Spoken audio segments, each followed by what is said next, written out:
China వాడైతే ఊరికినే రాలేదు అన్నటువంటి విషయాన్ని ఏదైతే మన దేశపు ప్లానింగ్ని దెబ్బ కొట్టే డ్రామా ఆడుతున్నాడు అన్నటువంటి విషయం మీద శ్రీహరి గారికి సంబంధించిన ఒక కథనం చూద్దాం. చైనా రాయబారి ప్రతినిధి రాహుల్ చింగ్ చాంగ్ సరదాగా అండమానుకోలేదు. అక్కడ చెట్లు పుట్టలు ఊరికే తిరిగి రాలేదు. గతంలో సోనిమ్ జింగ్ యాంగ్ రాహుల్ చింగ్ చాంగులు చైనాలో చేసుకుని వచ్చిన ఒప్పందాలకు అనుగుణంగానే పర్యటనలు జరుగుతున్నాయి. అతను భారతదేశాన్ని బలంగా అడ్డుకోదలుచుకున్నాడు. భారత్ను మొక్కలు చేసే పని వేరే గ్రూపులకు అప్పచెప్పి సైనిక వ్యవహారాలు విదేశీ వ్యవహారాలు చూడటం తన ప్రధానమైన పనిగా పెట్టుకున్నాడు. అతని ప్రకృతి ప్రేమలో వెర్రిబాగులుతనం లేదు. అంత బాగా స్క్రిప్ట్ చదువుతూ మాటల్లో ఎమోషన్ పడిస్తున్న మెల్లగా కొంత అర్థం అవడం ప్రారంభమైంది. బహుశా అతడి నుండి ఆ కుటుంబం నుండి చైనా ఆశిస్తున్న గట్టి చివరి ప్రయత్నం ఇదే కావచ్చు.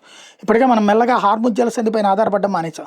ఇలాంటి ట్రంపింగ్ దరిద్రాలు ఊహించే 40 దేశాల నుంచి ఆయిల్ తెచ్చుకుంటున్నాం. హార్ముజ్ దాటకుండా Saudi Arabia east west pipe line ద్వారా ఎర్ర సముద్రంలోని యాన్బు పోర్టుకు చమురు పంపుతుంది. అక్కడి నుంచి మనం ఎత్తుకొచ్చుకుంటాం.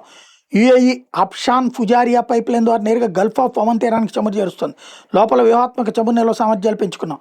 ఇదంతా ఒక ఎత్తు అయితే ఇప్పుడు మనకి సంబంధించినంత వరకు వ్యూహాత్మకమైనటువంటి మలక్కా జలసంధి స్పష్టంగా మన కళ్ళల్లో కనబడుతూ ఉంటే నిన్న కోల్కతాలో మోడీ చేసుకొచ్చినటువంటిదే ఒక కీలకమైనటువంటి అడుగు. ఎక్కడ ఏం చేయాలో ఆయనకి తెలుసు కాబట్టి ఆ దిశగానే అడుగులు వేసుకొచ్చారు. లోపల ఈ ఐఎన్ఎస్ దోగిరి, ఐఎన్ఎస్ అగ్రై, ఐఎన్ఎస్ సంశోధకులు చైనాకి చెక్ పెట్టడానికే పెట్టింది. మలక్కా దాటితే చైనాకి చమురు చొక్క మలక్కా దాటితే మనకి లెక్క తెలిసిపోతుంటుంది.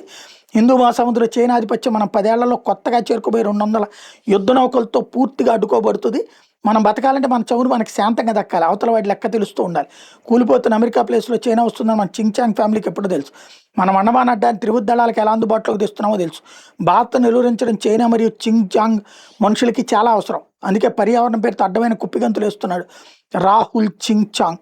అండమాన్ నికోబార్ అతడికి చైనా కీలకమైనవి. భారత్ను అడ్డుకునే ఏ అవకాశాన్ని వాళ్ళు వదులుకోరు. మనం మాత్రం డైవర్షన్ బొద్దింకలు నీట్గా హ్యాండిల్ చేసాం. చింగ్ చాంగ్ పశ్చిమం వైపు వెళ్ళాడు. మనం తూర్పు చైనాకి చెక్ పెడదాం. ఏదైతే రాహుల్ గాంధీ మొన్న అండమాన్ వెళ్ళి వచ్చినటువంటి అంశానికి సంబంధించిన ఒక కథనం అనమాట అది.